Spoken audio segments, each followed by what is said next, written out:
Tengo que hacerlo porque además justamente hoy, Javi, se cumplen 6 meses desde que se inició el régimen cívico-militar que encabeza la señora Boluarte. Que encabeza en realidad es un decir, porque ella no es más que la careta de una coalición autoritaria, conservadora y mafiosa,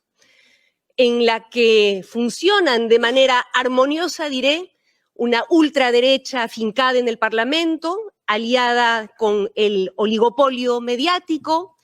poder económico, grandes grupos de poder económico y nuevas mafias, además de las Fuerzas Armadas y policiales.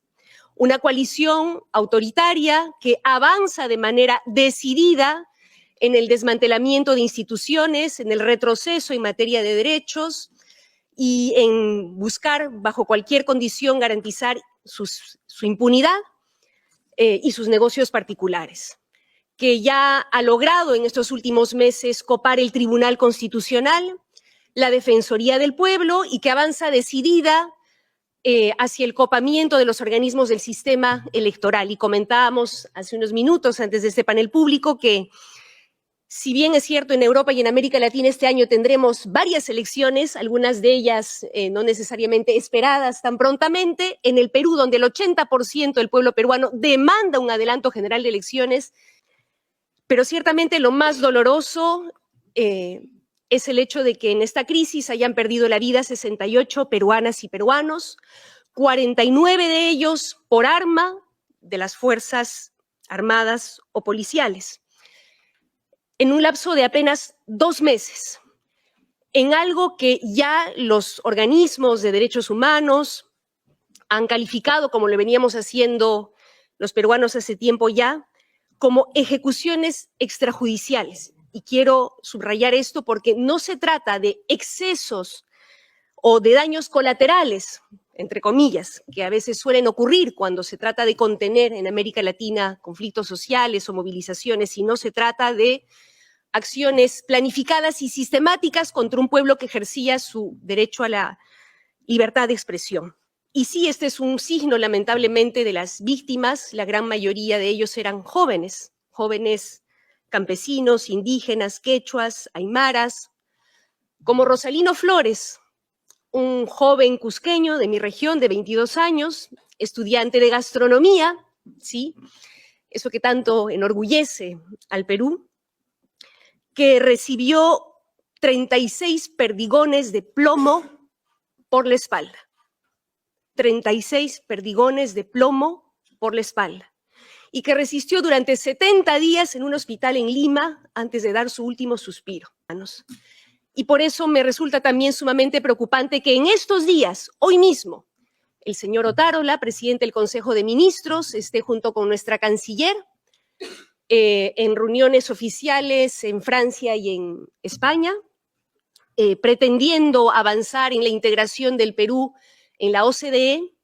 sin que se diga nada respecto de la situación de los derechos humanos en el Perú. Entiendo, por supuesto, que la política exterior tiene que ver con relaciones entre estados, más allá de los signos ideológicos, ¿no es cierto?, de los gobiernos de turno, pero aquí estamos hablando de los derechos humanos, de la defensa de la vida, y creo que es fundamental que se alcen las voces de los demócratas en este contexto, ¿no? Que la visita del señor Otárola no sea para él una lavada de cara, porque estamos hablando, quiero precisarlo, de quien fue ministro de Defensa cuando se produjo la masacre en Ayacucho. 10 ciudadanos fueron asesinados en un solo día bajo su responsabilidad política que no ha asumido. Por el contrario, por la que fue premiado por la señora Boluarte y fue ascendido, si se quiere, a presidente del Consejo de Ministros. Quiero pedir entonces también desde esta tribuna que las voces democráticas de Europa se sumen al llamado del Perú, de los organismos de derechos humanos, a que se pueda constituir, ojalá prontamente, un grupo interdisciplinario de expertos